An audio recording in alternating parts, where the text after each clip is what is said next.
जब ये लोग घर जा रहे होते हैं तभी फिल की कार से एक कार टकराती है। फिल तुरंत ही अपनी कार से निकलता है और उस कार वाले को जाकर देखता है, जिससे एक सुंदर लड़की बाहर आती है। फिल उस लड़की को देखता है और देखता ही रह जाता है। वह उसको देखने में इतना खो जाता है कि भूल ही जाता है कि उसकी गाड़ी में कैरोल बैठी है, जो कि उसे आवाज़ दे रही थी। उसे कैरोल की आवाज़ भी नहीं सुनाई देती, जिसे चोट लगी थी। वो लड़की जिसका नाम मेलिसा होता है, वो कैरोल को गाड़ी से बाहर निकालती है। फिल की गाड़ी में आग लग जाती है तो वो मेलिसा की गाड़ी में ही घर जाते हैं। रास्ते में फिल को पता चलता है कि मेलिसा 2 हफ्ते से टेक्सन में घूम रही है। मेलिसा फिल को बताती है कि तुमने अगर अलाइव इन टेक्सन बोर्ड के नीचे अगर अपना एड्रेस लिखा होता तो मैं डायरेक्ट यहीं पे आ जाती, मुझे इतना भटकना नहीं पड़ता।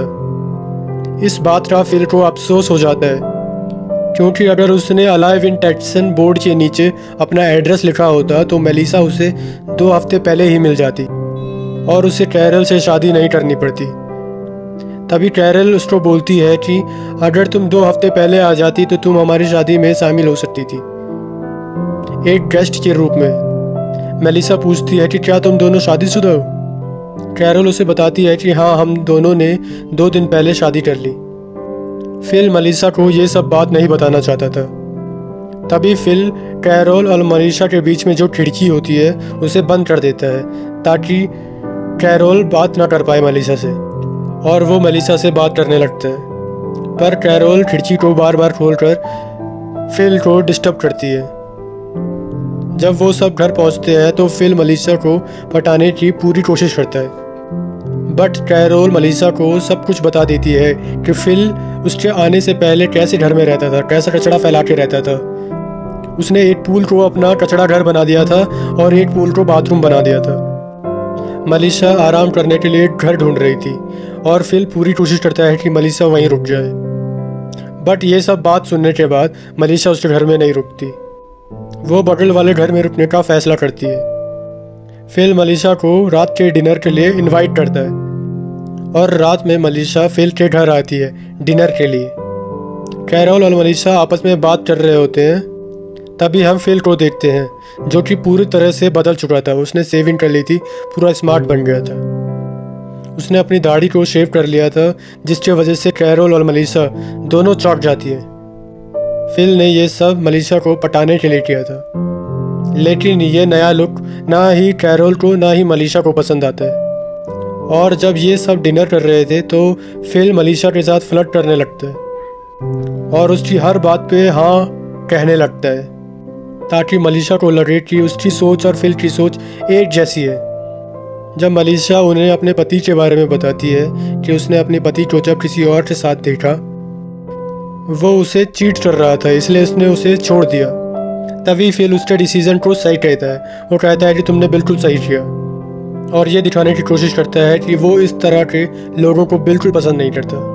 और जब सब लोग चले जाते हैं तो कैरोल उसे पॉपुलेशन बढ़ाने के लिए, दुनिया को चलाने के लिए ऊपर बुलाती है, लेकिन फिल ड्रामा कर देता है। वो कहता है कि आज उसे कुछ ठीक नहीं लग रहा, उसके पेट में दर्द हो रहा है, और कहता है कि किसी और दिन हम मिलकर पॉपुलेशन को बढ़ाएंगे। कैरोल फिल से पूछती है कि क्या हुआ, क्या तुम मेलिसा की तरफ आकर्षित हो? लेकिन फिल मना कर देता है, कहता है कि बिल्कुल नहीं।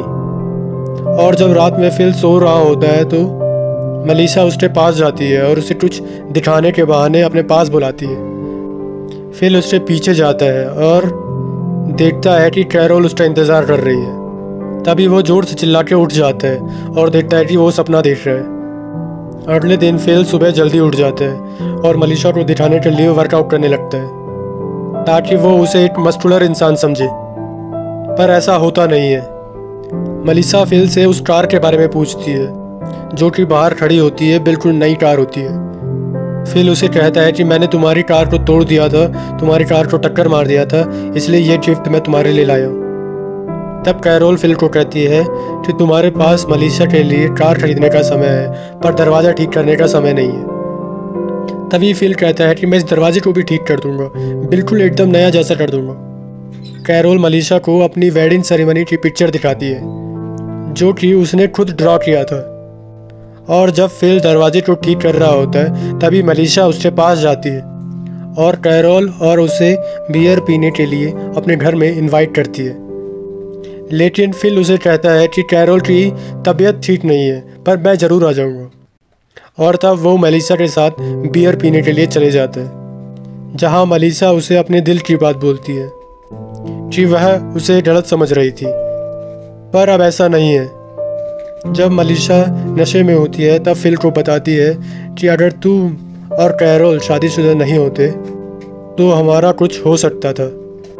और तब अफसोस जताते हुए कहती है कि मुझे तुमसे ऐसी बात नहीं करनी चाहिए, पर तुम इस दुनिया में इकलौते आदमी हो, इसलिए मैं तुम्हें बता रही हूँ। फिल जो सुनना चाहता था वो सब मेलिशा कह रही थी क्योंकि वो नशे में थी।